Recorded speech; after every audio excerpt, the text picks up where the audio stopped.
Nakusalimu kwa jina la Bwana Yesu popote unaponisikia mwana wa nabii Ufunuo. Napenda nikwambie nina somo muhimu sana. Somo linalohusiana na muda.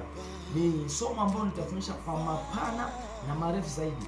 Maisha ya mwanadamu yanategemeana na muda. Kuzaliwa ni muda, kukua ni muda, na kuondoka ni muda. So kila kitu Mungu amekiweka katika wakati, katika muda. Ni muhimu kujua uko katika muda upi, majira yako, wakati upi. Yamkini upo katika wakati wa kutoka lakini hujatoka.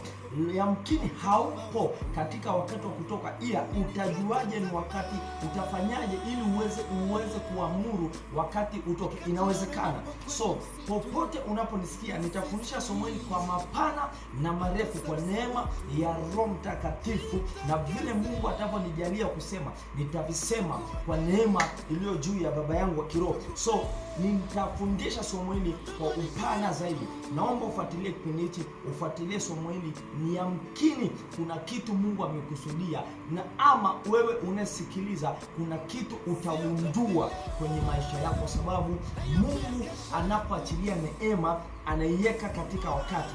Mtu anapofanikiwa anafanikiwa kwa wakati.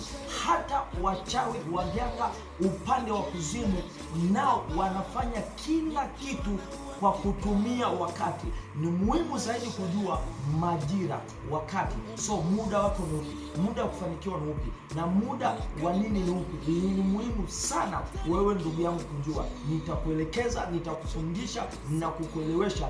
Utajua uko wapi, na utajua nini cha kufanya, na utajua utokaje. Mungu akujalie na Mungu akupe neema. In Jesus mighty name, God bless you.